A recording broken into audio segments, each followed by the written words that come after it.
안녕하세요. 리노TV 리치노마드입니다. 긴 한 주가 지나갔습니다. 월요일 날이 쉬는 날이어서 짧은 한 주일 수도 있었는데, 주식시장은 참 긴 한 주였던 것 같습니다. 어저께 미국 CPI 발표하고 나서 막 선물시장 3% 이상 막 하락하고, 이거 이제 또 폭락하겠구나 했거든요. 당연히 이제 미국 시장 장 열리자마자 뭐 거의 한 3% 이상 빠지고, 뭐 TQQQ 같은 거는 뭐 거의 9% 가까이 빠지고 뭐 난리도 아니었는데, 새벽에 잠깐 깨서 딱 보니까 뭔가 분위기가 이상하더라고요. 아침에 보니까 어찌 됐든 한 2% 넘게 상승하고 끝났거든요. 그러니까 이제 이 상승폭과 하락폭을 더하면 거의 5%에서 6%까지 이제 시장이 하룻밤 사이에 움직인 거죠. 이야, CPI가 예상보다 나쁘게 나왔는데, 이거 뭐죠? 이제는, 사람들이 다시 또 해석을 하려고, 이게 어찌된 현상이냐, 이제 사후약방문식의 해석을 막 내놓습니다. 이거 쇼커버링 한 거 아니냐, 저평가 구간이라 뭐, 프로그램 매수 들어온 거 아니냐, 뭐가 어떠냐, 영국이 뭐 어쩌고, 이제 뭐 별의별 이제 맞는 이유들을 갖다 대려고 하지만, 하여튼 뭐 속 시원하게 설명해 주는 사람은 없는 것 같고요.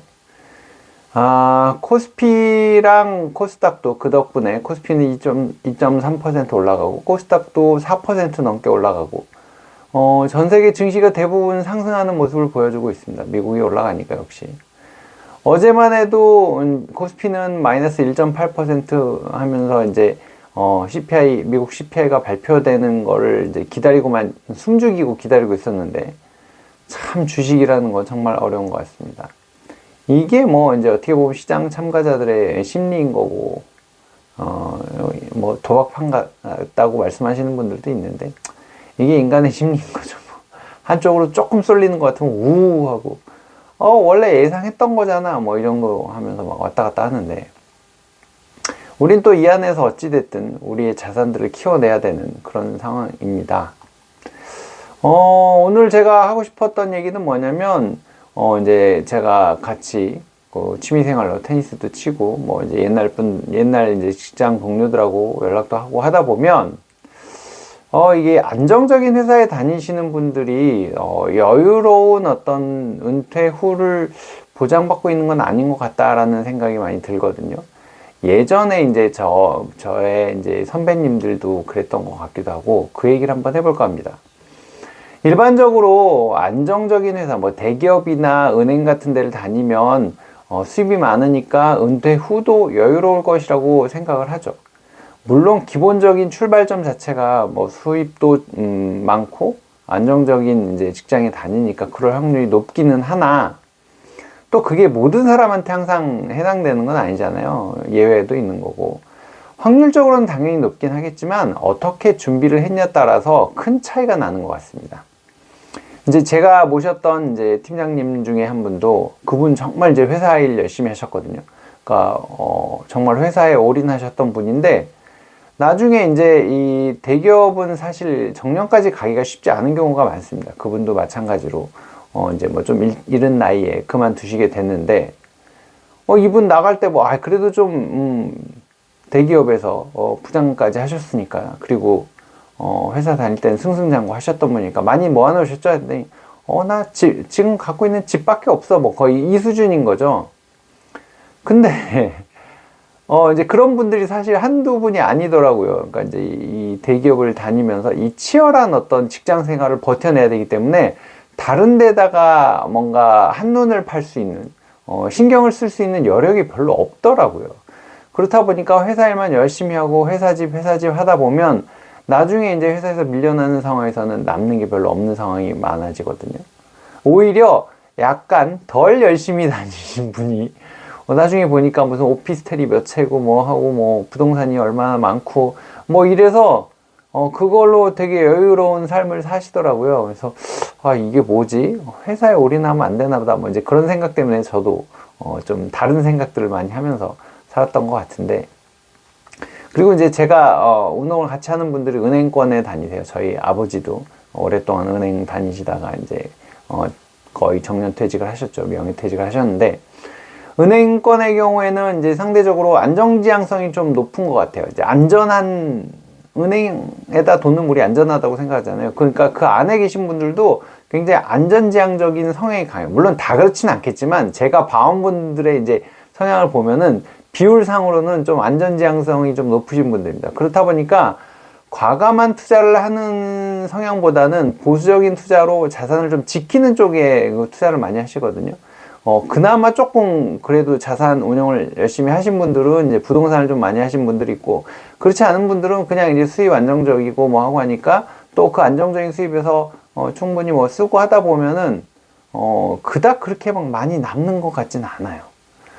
근데 이제 이게 현금 흐름을 만드는 투자를 일찍부터 시작하지 않으면 나이가 들수록 공격적으로 운영하는 게 부담스러워지잖아요. 아무래도 이거 내가 이 나이 먹어갖고 이거 날리면 어떡하지 이런 생각을 하게 되기 때문에 이제 나중에 뭐 은퇴하고 나서 해봐야지 하는 거 쉽지 않거든요. 그래서 은퇴 후에는 이제 그 현금 흐름이 확 줄어들 수밖에 없게 되기 때문에 소비를 이제 위축시킬 수밖에 없는 거죠.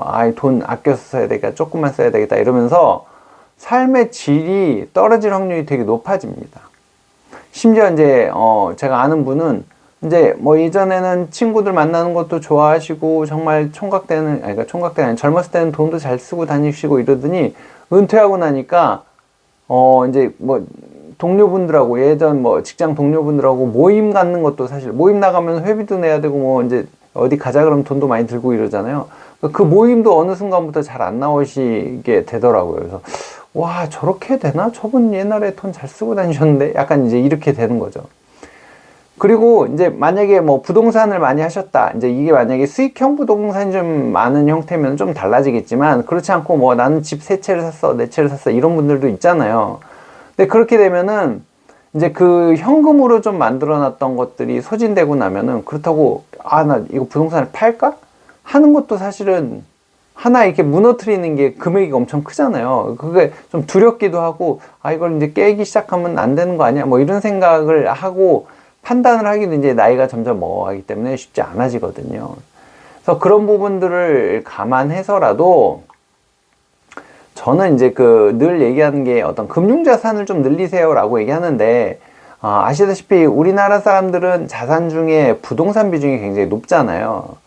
이 금융자산을 늘려야 된다고 저는 계속 생각하거든요. 그리고 이제 저 스스로도 거의 부동산하고 금융자산의 비중이 5대5 정도 되는데, 부동산을 이제 선호하시는 분들이 있어요. 이제 성향상 나는 금융자산 안 맞아. 제가 아는 친구도 그 친구는 이제 자기는 금융자산으로 돈 번 적이 없다 그러면서 부동산을 되게 좋아하는데, 부동산을 선호한다 그래도 나이를 먹어가면 먹어갈수록 수익형 부동산, 이제 뭐 월세나 이런 게 현금 흐름이 좀 나올 수 있는 부동산의 비중을 좀 늘려가는 거죠. 그래서 월 생활비를 여태까지 쓰던 생활비를 커버할 만큼의 현금 흐름. 내가 500만 원 썼는데 300만 원만 들어와도 되지 뭐 아껴 쓰면 되지 이게 아니라 500만 원 썼으면 500만 원 쓸 수 있게. 왜냐면 물가 인상률 감안하면 돈이 점점점 더 많이 필요하거든요. 나중에 가면. 물론 자녀에 들어가는 뭐 학비나 이런 부분 좀 줄어들 수 있겠지만 그 부분에 여유를 좀 갖고 가야 나중에도 비슷한 삶을 살 수 있거든요. 그래서 쓸 돈을 줄여가면서 쪼들리고 살려고 우리가 이렇게 열심히 일한 건 아니잖아요. 그래서 뭐 옛날 말에도 개같이 벌어서 정승같이 쓴다는 말이 있듯이 우리가 이 삶을 지금보다 더 낫게 여유롭게 살려면 그런 현금 흐름을 만들어내는 투자 노하우를 계속 쌓아가는 게 필요합니다. 처음부터 큰 돈 들어가는 거 쉽지 않거든요. 그러니까 조금씩 계속 쌓아가는 게 금액을 늘려가 봐야 이게 굳은 살도 백이고, 사실 요즘 지금 주식시장이 너무 안 좋아서 저도 좀 계좌가 많이 녹아내리고 내상이 크거든요. 그런 상황에서 있어도 그래도 작년에 많이 벌었고 올해는 좀 까먹을 수도 있는 거고 재작년에는 좀 더 벌었으니 이런 식으로 심리적인 동요를 좀 덜 하게 돼요. 처음에는 장난 아니었어요. 정말 조금만 빠져도 밤에 잠을 못 자고 막 난리도 아니었는데, 그래도 요즘은 지금 까진 금액이, 깨먹은 금액이 어마어마하게 큰데도 누가 그런 표현 하시던데, 야 그거 숫자에 불과한 거야, 사이버머니야 이런 얘기 하시던데 어차피 우리가 쓰는 돈들은 뭐 뻔하잖아요. 뭐 갖고 있는 자산들 맨날 깨가면서 돈 쓰는 게 아니기 때문에. 하여튼 그런 생각을 하면서 조금 버티고 있는데, 그것도 이제 굳은 살이 좀 생겨서 가능한 게 아닌가 싶습니다. 이제 저 아는 분이 배당주 투자, 이제 이 채널을 보고서 계속 한다고 하는데 괜찮나요? 또 물어보시더라고요. 물론 지금 뭐 제 최애 주식인 맥쿼리인프라도 많이 빠지고 오늘도 11,500원을 깨졌던데, 근데 부동산도 지금 엄청 빠진다 그러잖아요. 그러니까 부동산도 주식도 투자하기 참 힘든 시기입니다. 물론 지금 뭐 그 예금 금리 올라가서 5% 넘어간다고 그거 이제 좀 사 모으시겠다고, 그러니까 이제 저축으로 옮겨가신 분들도 있기는 한데, 하지만 저는 이제 여태까지 투자를 안 하셨던 분이라면, 뭐 해갖고 많이 까먹으신 분들은 사실 섣불리 이제 손이 잘 안 나가거든요. 근데 역설적으로 여태까지 투자를 안 하셨던 분이라면 지금부터 공부를 조금씩 하셔갖고 투자를 이제 조금씩 해보신다면 오히려 좋은 자산을 싸게 살 수 있는 기회가 지금이 아닌가 하는 생각이 듭니다. 뭐 올해부터 지금 이제 막 공부해갖고 내년 초 정도 이렇게 조금씩 나눠가면서 모으면 내년 후반 정도, 뭐 하반기 정도부터는 좀 살아나지 않을까 하는 생각이 많은 분들이 하고 있는 것 같습니다. 이게 뭐 어떻게 보면 희망회를 돌리고 있는 것일 수 있겠지만요. 부동산은 뭐 2, 3년 정도는 침체기 올 거다라는 얘기도 있긴 한데, 어찌됐든 부동산보다는 주식이 좀 빠르게 움직이거든요. 선반영 되기도 하고, 빨리 올라가기도 하고, 떨어지기도 빨리 떨어지고 뭐 이렇게 되는데, 타이밍은 이제 좀 다를 수 있겠지만, 항상 안 좋은 시기가 지나가면 좋은 시기가 오는 게 진리 아니겠습니까? 이 또한 또 지나가겠죠. 저도 지금 오늘 많이 힘이 빠졌었는데 또 이 또한 지나가겠죠. 뭐. 하여튼 이번 한 주도 수고 많이 하셨고요. 지금까지 시청해 주셔서 고맙습니다. 이상 마치겠습니다.